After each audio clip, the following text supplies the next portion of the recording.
Hello दोस्तों, जैसे कि हमने पिछले वीडियो में देखा था रदरफोर्ड का जो मॉडल ऑफ एटम था वो कैसा था, उसके क्या कॉन्स्टिट्यूएंट्स थे, क्या पोस्ट कंक्लूजन थे, वो हमने पढ़े थे।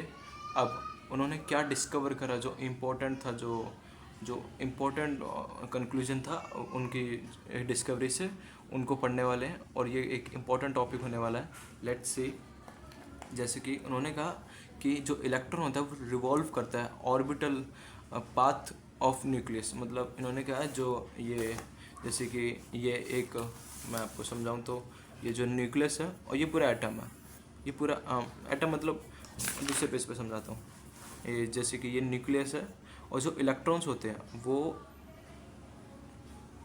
वो इसके जो ये ऐसे घूमते हैं, जैसे कि जैसे जो सन है, ये सन है और ये अर्थ है, जैसे अर्थ घूमती है, रिवॉल्व करती है ना। ऐसे ही जो इलेक्ट्रॉन्स होते हैं वो भी न्यूक्लियस के चारों ओर घूमते हैं, इलेक्ट्रॉन्स होते हैं। ऐसा इन्होंने डिस्कवर करा था।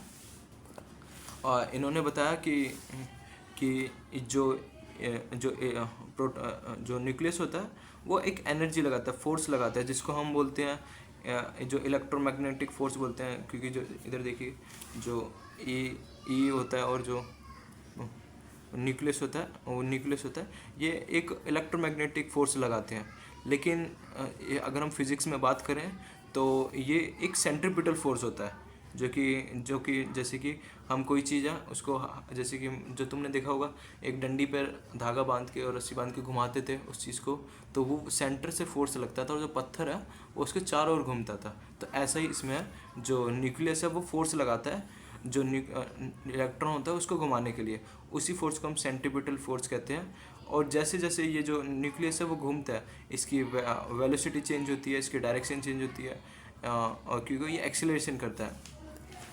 और फोर्स ये टू रिड्यूस अराउंड ये इसके फोर्स सेंट्रीपिटल फोर्स लगाता है। इन्होंने ये बताया, ये बहुत बड़ी डिस्कवरी थी, ये हमने 9th में भी पढ़ा है कि जो इलेक्ट्रॉन था वो न्यूक्लियस के चारों ओर घूमता है। अब हम ये इन्होंने बताया था और ये काफ़ी चर्चे में हुए थे, क्योंकि जो जे थॉमसन कह रहे थे, जे थॉमसन हमें बता रहे थे कि जो एटम होता है उसमें जो इलेक्ट्रॉन्स होते हैं वो रैंडमली कहीं भी होते हैं। जैसे तरबूज के वो होते हैं, सीड्स होती हैं, उसकी तरह ही कहीं भी होते हैं। लेकिन इन्होंने एकदम अलग बताया कि ये इसके चारों ओर घूमते हैं। तो इन्होंने कुछ अलग करने की कोशिश, तो नए नए साइंटिस्ट आए। मैक्सवेल अंकल थे, ये मैक्सवेल साइंटिस्ट थे, वैसे इन्हें अंकल बोलते हैं हम। और इन्होंने फिर इसको रदरफोर्ड के जो मॉडल को उसको फेल करा, इनकी नई थ्योरीज निकाली, वो हम नेक्स्ट वीडियो में पढ़ने वाले हैं कि failures of Rutherford model by Maxwell theory. ये काफ़ी इंपॉर्टेंट टॉपिक होने वाला है। और आपको वीडियो अच्छी लग रही है तो लाइक कर दीजिएगा और चैनल पे कनेक्ट रहिए। Thank you for watching.